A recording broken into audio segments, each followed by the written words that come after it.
Hey everyone, it's David Barnett from davidcbarnett.com, the blog site, YouTube channel, iTunes, SoundCloud, Google Play, Spotify, wherever they're going to have me podcast or talk about buying, selling, financing, and managing small and medium-sized businesses. Today I'm with Anca Novacovichi, correct? That is correct. Thank you. Okay. Anca is the president of ecocoach, that she's been out of Washington, D.C., and you've been running this business now for 13 years. Can you tell us just briefly what exactly is ecocoach and what brought you to get into this business? Because I think it's very interesting. Thank you. And thank you for having me here, Dave. So I have always been passionate about the environment. I had two passions when I was younger. It was diplomacy and international relations and the environment. I actually went to undergrad for international relations. And honestly, I like to say I discovered I was not diplomatic enough to go into diplomacy. So I started focusing on the environment. It was a long road. Basically, I knew that I wanted to help organizations and businesses because they make such a huge impact on the environment and obviously on people as well. And sustainability didn't really exist at the time in terms of having courses or what have you. So I decided I was going to do management consulting, get the background. I got a master's in an MBA, essentially, and then worked for a management consulting firm for about 4 years. Did my own thing for another few years around management consulting. And then it got to the point where I was like, okay, I've got to do this. I've been educating myself for a while. I can't not do it. It's something that I'm passionate about. It's something that I think I can help businesses with. So I'm going to get started. So I started about 13 plus years ago. And basically what we do is we help organizations become more environmentally friendly by looking at their business operations and their strategy. So kind of what's your overall strategy? How does sustainability fit into it? What are your business operations and kind of how can you enhance those while implementing sustainability? And then the third part is the change management, right? Bringing people on board, because if you really don't have everyone on board, then you might as well, with any project, if you implement the project and you don't have people on board, it's just going to fall by the wayside at some point in the future. Yeah, and you and I actually got together about 3 months ago because we recorded close to an hour-long interview for my Business Buyer Adventure Group coaching program about how you go through and do this audit process and like how you work with clients and some of the advantages. And what I really thought was interesting about that conversation is that a lot of the times when we talk about sustainability or being less impactful on the environment, we're also talking about reducing energy consumption and all kinds of other things that are good strictly from a business cost point of view. And so it's, the reasons for wanting to look at your business and be more green are manifold. And just before I clicked record, you talked about how, sort of doing a green audit and making a business more green can actually become a competitive advantage. Maybe we can expand a little bit more on that. Yeah, absolutely. And I really believe that not just for larger businesses, and, there's so many larger businesses that have incorporated sustainability. Harvard has looked at sustainability and declared it's a meta trend along with IT and a few other things. And so for smaller businesses as well, it can be a competitive advantage for a few different reasons. So first, it's operational savings. I'm going to list these in no particular order, right? So operational savings, if you are implementing sustainable business practices, environmentally sustainable business practices, or going green, quote unquote, practices, you can reduce the cost, reduce essentially overhead costs. And that's from looking at energy, it's from looking at waste. If you're manufacturing something, it can be looking at kind of your whole production. You can look at your supply chain. You can slice and dice it in so many different ways. But even for a small business, like I'll give you just a really, really simplistic example, is you have a small business, you have 10 people, it's an office-based business. If you turn off your monitors on your desktops and you put on the power management, you turn on the power management, you can save up to $500 a year, right? In just energy costs alone. And it's little, but it really adds up. And for a small business, that means I don't know how many dollars that don't need to be brought in for sales, right? As opposed to that. So that's one thing. Another thing is attracting new customers. So as I'm sure so many people know, the Gen Zers, the millennials, and so many others. I mean, you have the LOHAS movement, which is, it's a side note, it's about 290 billion people in the US, 1 in 4 adults who care about sustainability, who care about health. All those individuals want to know what you're doing as an organization in terms of helping the planet, in terms of helping people, your community, and society at large. And so that's another thing. You're going to attract new customers. You are also going to have more people interested in working. You're going to be attracting top talent. And especially the millennials, there are a lot of surveys that have been done that say you will, not everyone obviously, but there are some that are willing to forego a higher salary to work in an organization that cares about the environment and whose values are aligned with their own values, right? And then you have enhanced brand perception. A lot of kind of going green and what have you, it enhances your standing compared to your competitors. Obviously, you have to be transparent. You have to be accountable. You have to walk the talk. You don't want to be greenwashing when you're doing this, right? And then the last thing, I know I can keep going on, but the last thing is innovation, right? Sustainability spurs innovation. A lot of times you think about, oh, I have to go green, I have to spend money, or it poses certain constraints within my business. Now I can't use the paper that I wanted, or I can't use the metal that I wanted in the product that I'm manufacturing. Well, you know what? That's a good thing. It can actually lead to new products. It can lead to new ideas. And so that could be new revenue streams for your business. So I'll stop there. Well, no, it's great because when I was in university, I actually took a course in innovation. And the professor had kind of put the course together himself based on a book that he read on the topic. And they were talking about how people like General Motors innovated with the cars. And one day they started to adopt this question about asking silly questions, this methodology. So they said, how would we build a car with square wheels? And that, which was a crazy question, but the engineers started working on it. And what came out of that question was independent suspension, which is a big innovation in automobiles. And so to look at your process and say, how can we do this with half the energy? Or how can we do this with 30% less material? You're going to start to stimulate that creativity and come up with new and different ways potentially to do something, which is going to lead to competitive advantage on a cost basis, right? And then you're also talking about how you're perceived. I know that my own children, they're 10 and 12 years old, they're very conscious of this, and they talk about things that they see in businesses that are representing sort of the environmental sensitivity that business has. But I think what's worse is if you end up not doing any of this stuff and you get one of these negative labels associated with the business. Because, I mean, there are businesses I've heard people say, I won't go there because of X. And that can really hurt someone, can't it? Yeah, absolutely. Just like you can build up goodwill if you are a green business or a environmentally sustainable business, if you aren't doing those things, there are a lot of question marks that are going to be raised as to what are you hiding? Why aren't you doing this? Kind of what are the profits that your business is bringing in? Is that at the expense of your community, of the environment? And those questions maybe would not have been asked, 15, 20 years ago, but now it's absolutely at the forefront of a large majority of consumers. And that's also not just B2B and not just B2C, but that's also B2B.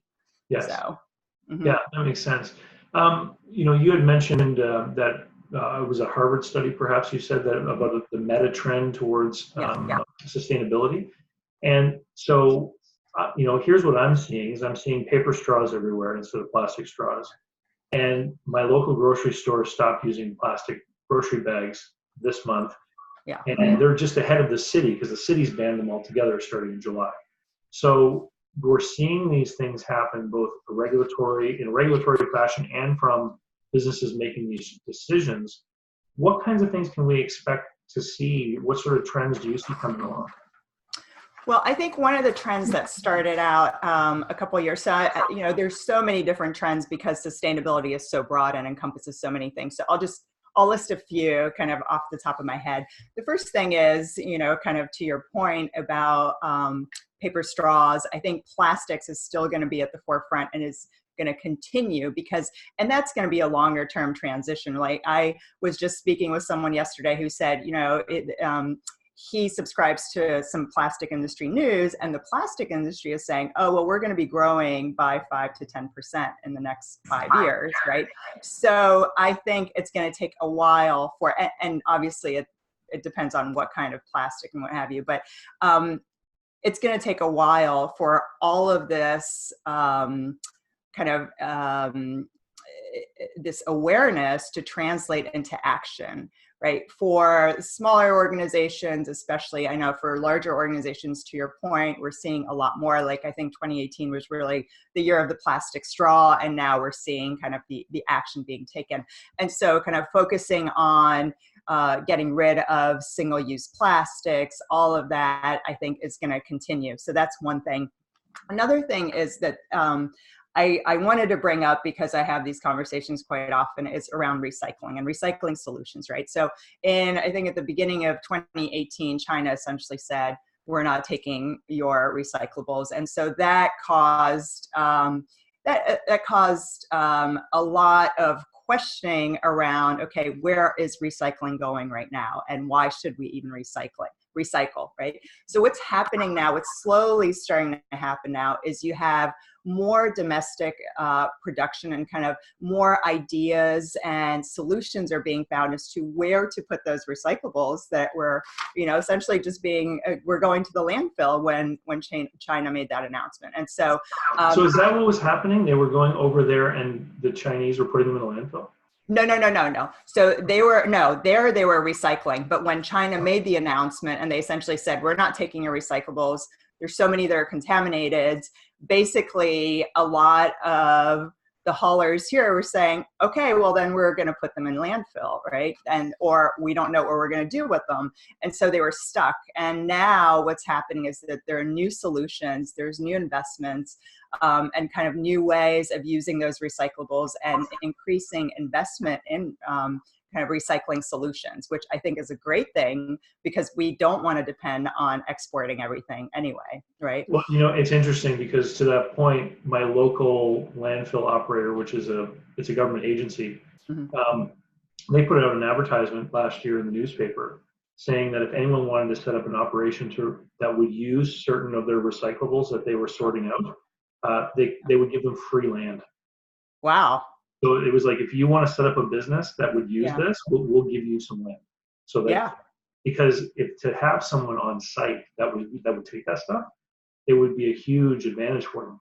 Yeah, absolutely. Well, that's fantastic. That's a great example right there. Yeah. So another trend that I have been seeing and I think is going to continue is when there's a focus on green design, because there's a lot of focus on green building and kind of healthy buildings, quote unquote, but it hasn't, up to the last couple of years, the people in the building haven't really been the focus, right? So the well-being and the health of the people in the building have not been as much of a focus. So now it's more of a kind of a holistic design of, you want the people in the building to be healthy as well, not as a byproduct of green design, which there are some health advantages of that, but as kind of being healthy overall. And that kind of goes, that's somewhat tied with kind of more meatless Mondays, or more focus on less meat, on just more health things and how those are tied to the environment.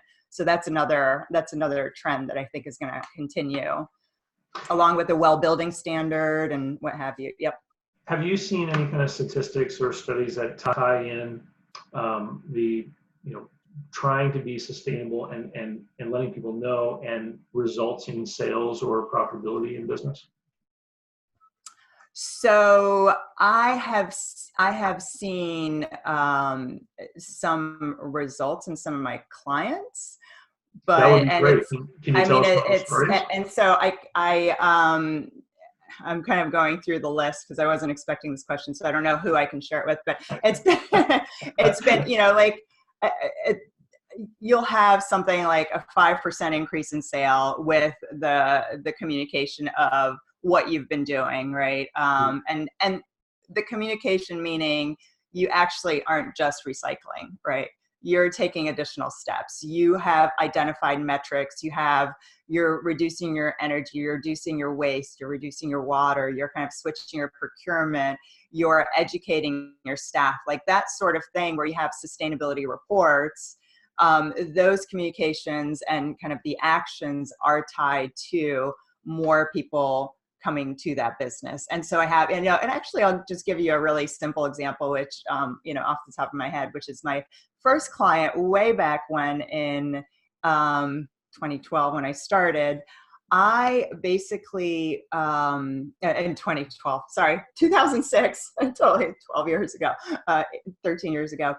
I went to a local business, a restaurant that was very socially conscious. They're called Busboys and Poets here in DC, but they didn't really yet have the environmental part. And so basically, the owner and I worked together and with some of the managers to kind of make the front of the house and the back of the house of the restaurant more eco-friendly and identify ways to do it.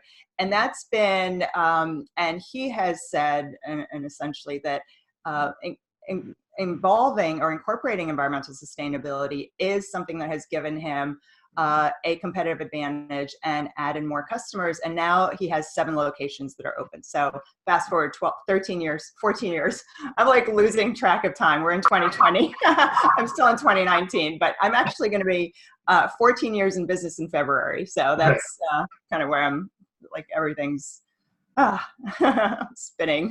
So people who identify with the sustainability message is important to them want to also identify with the businesses to become a part of their story almost. It's almost a sense of kinship or community. It is, absolutely, because if you're patronizing those businesses, then you are also kind of walking the talk and you are supporting businesses that are aligned with your values. Yeah. Yeah. Well, I think this is awesome, and I think it's a topic that's only going to continue to get bigger. In Harvard's words, it's a meta trend, and I would agree. Because I think it's good business, but I also think at the end of the day, people come to realize that we actually have to live here. So we we need to do the things that are actually going to make it better for us, and which is the ultimate in selfish motivation, right? We need to make sure this place is safe for us, and our children.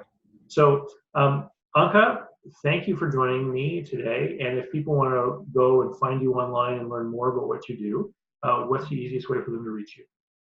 They can go to the website, which is www.eco-coach.com. So ecocoach is my company. They can actually also, if they want to email me and have direct questions, it's anca@eco-coach.com. I welcome questions and conversation. So, awesome. Yeah. Well, thank you very much. And just a reminder to everyone out there that if you're going to go out and buy a business and you want help with buying a business, go to businessbuyeradvantage.com. It's where you can find information about how I help people buy businesses. And maybe you can find, a dirty, stinky business and use some of Anca's knowledge and advice to improve it through making it a little more sustainable to help grow the sales and the earnings. And then have a really great deal on your hands. So, yeah. Thanks, Anca. We'll talk to you soon. Thanks so much, Dave.